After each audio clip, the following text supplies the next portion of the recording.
What's up, everyone? Well, the gap has been filled, finally.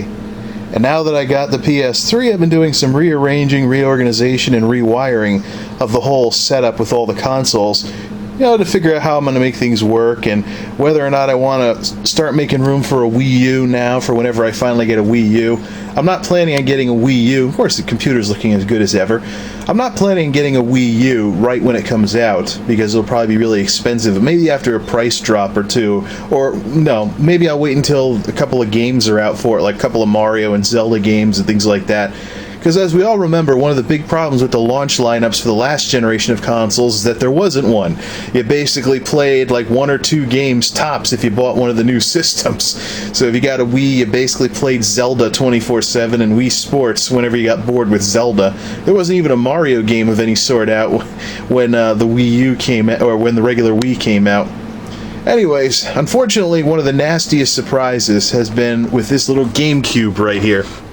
This is the GameCube that I got new back in 2005. First console I'd gotten since coming home from college. Prior to this, the last console I had was a Nintendo 64, and I went out and got a PS2 afterwards to play catch-up on PS2. But unfortunately, I've been tossing around the idea of when the Wii U comes out, I've been tossing around the idea of letting my folks have the regular Wii, and then just having the GameCube do all the GameCube games. And then the Wii U does Wii and Wii U games. And that basically eliminates that box from the setup. Unfortunately, I just found out today that later model GameCubes like this one don't have any support for component video whatsoever. Okay, Nintendo, how many hardware gaffes can this company possibly do in the span of 20 years? Later model GameCubes, actually, Nintendo removed the support for component video from later model GameCubes because, as their own site says, they found out that less than 1% of people with GameCubes were using the component feature. Yeah? Well, guess what? Back in those days, less than 1% of people had these kinds of TVs. What were these people thinking? Did they really have a lot of money that they could save by removing component support from this GameCube? So, not only is this GameCube now next to worthless, but I might as well just get rid of it. But if I go to find a replacement, I have to watch the model numbers to see what model number it is to determine whether it's worth it or not. There, that's how you can tell. Doll 101. Older GameCubes had Doll 100 as their model number. Doll 101 is the stripped-down version with no component video support. I just can't believe Nintendo was like, oh, well, not a lot of people are using component video, so we'll just remove it. Yeah, well, did they really not think that HD TVs would take off later on? I mean, what about looking to the future here? Was that all they could think of, was just cutting the cost of the GameCube so they could sell them off at fired sale prices? What a disappointment. I seriously don't know what I'm going to do with this thing now. I could sell it, but most used game sites have it for like $30 or so. Maybe there's a flea market that'll take it, I don't know. Or I could just put it back in the closet as like a souvenir of the GameCube era. I don't know. It's not looking good. Maybe I'll just keep the Wii as a GameCube player, and my folks can just get one at like fire sale prices when they're down to like $100 each or something. I'm sure that's what'll happen when the Wii U comes out. Existing stocks of Wiis will be dirt cheap, and my folks will be able to just pick one up real cheap. I don't know. Maybe they're not as interested in Wii bowling as they told me. Anyways, let's quit complaining about the GameCube and let's do something with our old friend the Kilowatt. As far as design changes go, this isn't really a finalized setup here, so I might do some more moving around, but I've got the Wii and the Blu-ray drive there. Toss around the idea of moving them underneath this little fellow shelf now, because they're front-loading devices and they'll fit in under there. Then I can move the PS3 over and have some space to toss controllers and stuff. Focus! And have some space to toss controllers and stuff when I'm not playing anything. We got the PS2 up top, on top of this shelf that's on top of the AV receiver, so the thing has some room to breathe. Then, of course, we got the more retro stuff way over here off in the corner.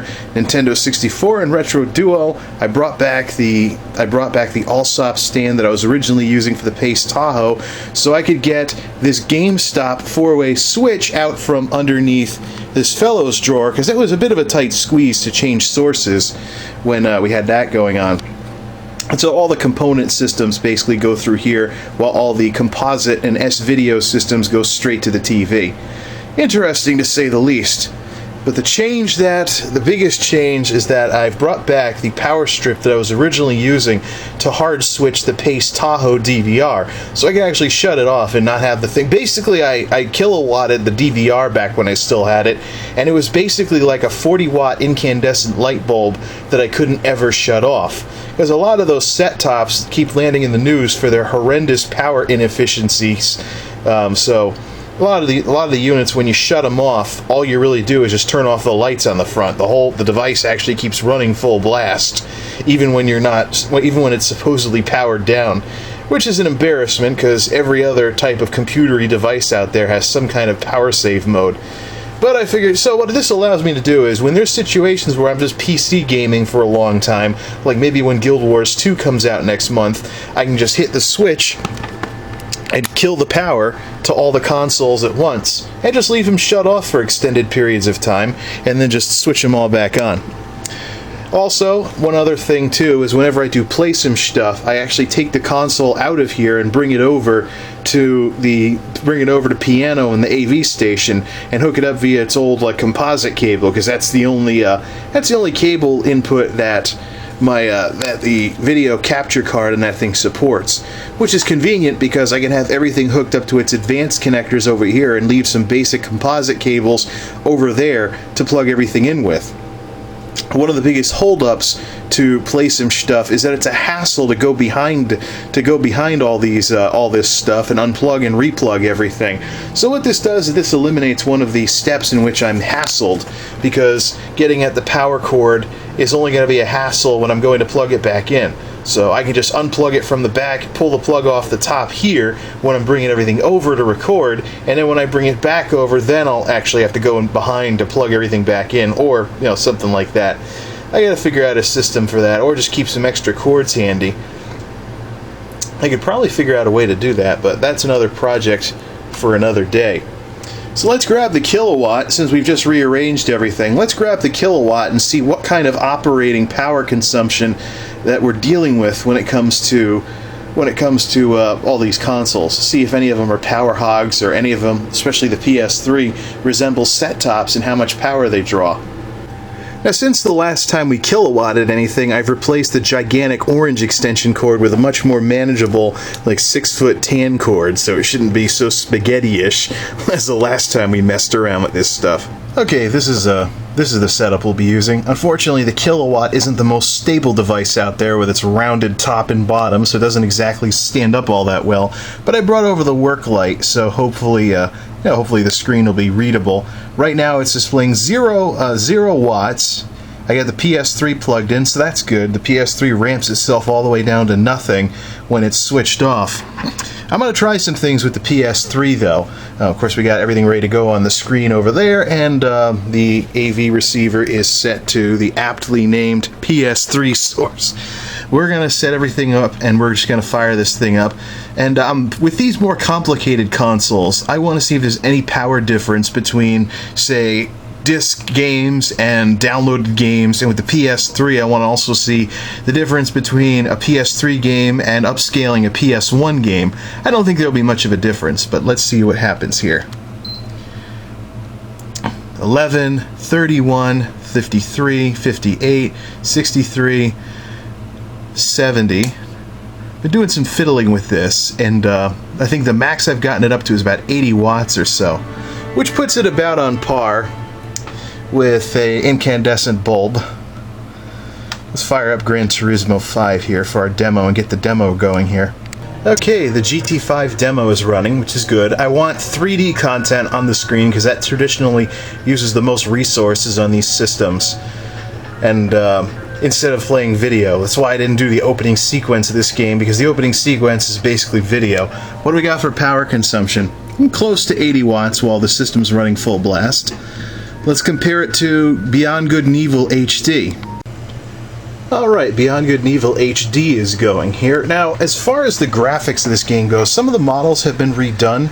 I think that's the main difference between this version of the game and the Steam version cranked up to 1080p, if that version of the game even supports it.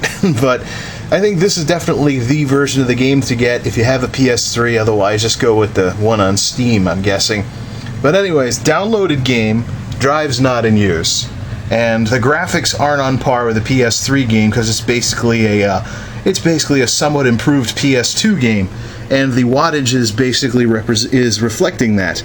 73 watts, 73 watts, down in the 70s instead of pushing 80s, but not by much in terms of drops. Now let's try Final Fantasy VIII, the PS1 version. This should be interesting. Ugh, look at that pixelated mess. Well, believe it or not, folks, PS1 was a long time ago. What do we have for wattage? 70s. So you figure 70 to 80 watts, depending on how much the system's getting stressed for the PS3. Let's move on to another console. Alright, next up, PS2, which is already drawing 0.3 watts in standby mode, so there's a tiny bit of power I could save by hard switching the consoles. So let's fire up Gran Turismo 4, see how much that number changes. 8, 12, 13, 12, 13, 12. So far the PS2 is looking to be the more power efficient retro box for playing older games. 12, 12, 12. Alright, about 12 watts when there isn't much going on. Let's get the demo for Gran Turismo going and see how much this number goes up, if at all. Okay, the Gran Turismo 4 demo is going. Standard resolution, we're going to try 1080i after this. 13 watts. That's one heck of a power-efficient gaming box, that's for sure. Alright, we got the GT4 demo going, this time in 1080i. How much have we gained for power? Oh, 13 watts. This actually looks rather good. A little bit grainy on the edges. I don't think this console has the kind of smoothing capabilities that PS3 has, but that looks pretty decent actually for 1080i for an old game from early 2000s. But yeah, 13 watts. That's pretty power efficient for a retro gaming box. And just for fun, there's FF8, an even more pixelated mess on the PS2. But as far as power consumption goes, 11.5 watts. So low teens for watts for the PS2 Slim, just for the heck of it. Let's do the same thing with a fat PS2. See how much of a difference there is. Okay, the old fat PS2 is hooked up.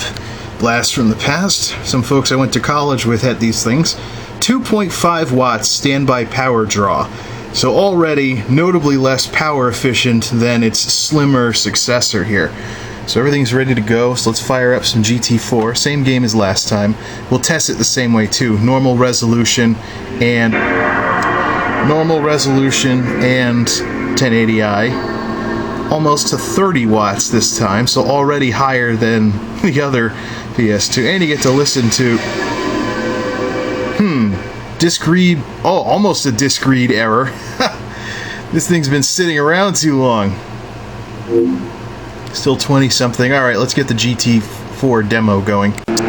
Okay, standard resolution, GT4 demo. What do we got for wattage? We'll hang out around the 30 watt mark. Let's up the resolution to 1080i and see how much that changes. Okay, GT4 demo in 1080i on the fat PS2. What do we have for wattage? Again, hanging out around the 30 watt mark. So roughly 30 watts operational. I'm sure I'll put Final Fantasy VIII back in just for the fun of it. I'm sure this number won't budge very much. Deja vu on the fat PS2. Another pixelated mess that is Final Fantasy VIII on a PS2. What does it look like for wattage? 24-ish or so. So you figure about 25 to 30 watts depending on how much the system is stressed. Sad. These things used to make you the cool kid on campus back when I was in college. Now if you have one of these, you're basically living in the past. Let's put the slimline back, hook the slimline back up, and throw this thing back in the closet. One last note on this whole PlayStation situation before I switch to the next system. Now, older PS1 games are often a couple of bucks to $20 or $30 if you track them down. Like, for example, Final Fantasy VIII is actually still being sold new, if you can believe that.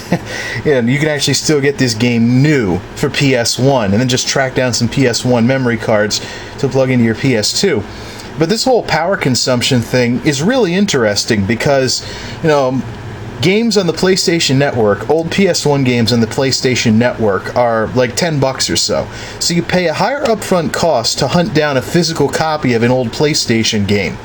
But when you consider that the PS2 as a PlayStation Retro box does like 10 to 20 watts versus the PS3, even the slimline version, doing 70 to 80 watts when rendering a PS1 game, it may be worth it just to put up with no video smoothing or anything like that on the PS2 and just play all the old PlayStation games on this thing and save the PS3 for new stuff.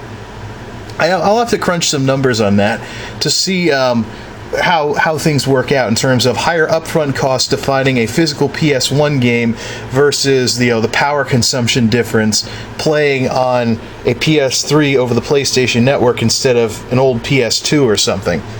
That's probably a spreadsheet waiting to happen, but let's move on to our next system. Okay, our next power cord is gray, so that means we're now looking at the Wii. In full off mode, with the power display thing being red instead of yellow or green, we're looking at 1.6 watts of power draw. So again, an itty-bitty amount of power that I could not draw by hard switching the console off. First thing we're going to do, look at the difference between full off and Wii Connect 24 mode, red and yellow mode respectively, to see what kind of power differences there is in terms of the system when it's not in use. So let's switch it on here. So we're going all the way up to 13 watts, so we're about on par with the PS2 Slim. So first thing we're going to do is, once this controller gets going, go to the main menu and then let's shut the system off. Push the button, and there it goes. 17 watts down to... Okay, we are in... Let me look at the... Yep, we're in yellow mode. So you've gone from 17 watts down to around the 8 to 10 watt mark. So 2 watts versus 8 watts, give or take. So how many watts do you want to have? That's, there's a difference between Wii Connect 24 being on or off. Anyways, for test games, for both Wii games and GameCube compatibility mode games, we're just going to use the last 2 Smash Brothers games. So Smash Brothers Brawl for the Wii and Smash Brothers Melee for the GameCube. See what kind of power difference there is. There we go. Computer versus computer match between the Mario Brothers, Link, and Sonic. Interesting, but how much power are we drawing while all this activity is going on the screen? Just under 20 watts. So the Wii is basically power-wise in line with the PS2 Slim. Let's try running Smash Brothers Melee and see what kind of results we get. There we go. A similar fight, but with slightly different characters in Smash Brothers Melee. Power-wise, and a loud motorcycle. Yeah, you can tell we're out in the middle of nowhere. 13.5 watts. So basically it looks like the Wii, no matter what you do with it, is basically on par with the PlayStation 2 Slim in terms of wattage use. Not bad if I do say so myself. And just for fun, before we call it a system with the Wii, let's check out a virtual console game. Super Mario 64, what do we have for wattage? 16 watts or so. Okay, the Wii is about on par with the PS2 Slim power-wise. Let's move on to some more retro systems. Actually, just for fun, the next system is going to be the N64, but I figured before we throw the GameCube back in the closet until we figure out what the heck we're going to do with it, let's hook it up with the N64's composite out cable, set the sources to what they need to be for the N64, and see what kind of numbers we get for the GameCube. With Smash Brothers Melee, similar fight. So we've got 0.8, 0.7, 0.8 watts standby power. Turn the machine on. What kind of numbers do we get? Up to the 20s, so already less power efficient than the Wii. Okay, similar fight on the GameCube, obviously not in widescreen this time because of the problems that I mentioned at the beginning of the video. Numbers, what do we got? 21 watts. So it's more worth it to play GameCube games power-wise on a Wii than on an original GameCube. What am I gonna do with this thing? I swear all it's good for is a doorstop. I don't even think it's heavy enough to be a doorstop. Never mind. We'll figure something out with the GameCube later. Two more similar consoles to go, although I think we've seen our biggest numbers with the PlayStation 3. Next up, Nintendo 64, which is sitting pretty at about 1 watt standby. Crank up Mario 64, if I don't have to blow on the cartridge. Nope. 7 watts. 6 watts. 7 watts. Gee, retro gaming looks really power efficient, even though the picture quality is degraded compared to the Virtual Console version of this game because of the more primitive video hardware in the N64, including some very old-school anti-aliasing, which causes little checkerboards to appear around everything. That's how old it is. But then again, this is the mid-90s we're talking about here. Okay, are we any closer to 10 watts? Nope. 8 watts, 8 watts. Oh, that was pretty simple. Shut the game off. Nintendo 64, sub 10 watts of retro gaming enjoyment. Let's try the Retro Duo next. Alright, Retro Duo time. Let's see just how power efficient retro gaming on a Famiclone is, as opposed to the original consoles if you still have them, or emulation on a computer with how much power PCs draw. With the Retro Duo, we're looking at obviously a different power block so far, and 0.4 watts standby power. Let's fire it up into 16-bit mode with Super Mario World. 0.8, 2.9, 2.8, 2.8, 2.8. It might make 3 watts, I think. This game's looking okay. 2.9 watts, 2.9 watts. Yeah, this blows emulation on a PC out of the water. 2.9 watts. Yeah. Alright, let's try 8-bit mode. Okay, got 8-bit mode on the Retro Duo going with the Bugs Bunny Birthday Blowout. And what do we have? 1.6 watts. Yeah, that is a green way to retro game. 1.6 watts. As I figured, because the 8-bit and 16-bit circuits are hard switched, then you don't turn on the 16-bit hardware when you're doing 8-bit, and of course 8-bit games, less power, all that fun stuff. 1.6 watts. I don't think you're going to beat that on any form of emulator or virtual console. So definitely, the Famiclone is definitely a green way to retro game. And just for fun, as our last console for this video, which is probably going on long enough by now, let's look the Super Nintendo back up and put Super Mario World in it for comparison against the Retro Duo. Alright, Super Nintendo with Super Mario World temporarily hooked back up on top of the PS2, and it definitely wins the Biggest Brick Award. I said biggest brick, you juvenile perverts! Anyways, all power brick things aside, what do we have for, 1.5 watts standby power. 1.5 watts, and let's fire up Super Mario World. 1.8, 6. So, a whole 3 watts more than what we were seeing from the Retro Duo. Either way, I guess what this shows is that whether you Famiclone or hunt down the original hardware, though, retro gaming on the original hardware is probably more power efficient and will save you electricity more than emulating it in most cases. Shoot, maybe my netbook would probably be comparable, but even that's on par with like a Wii or something around the 20 watt mark instead of 6.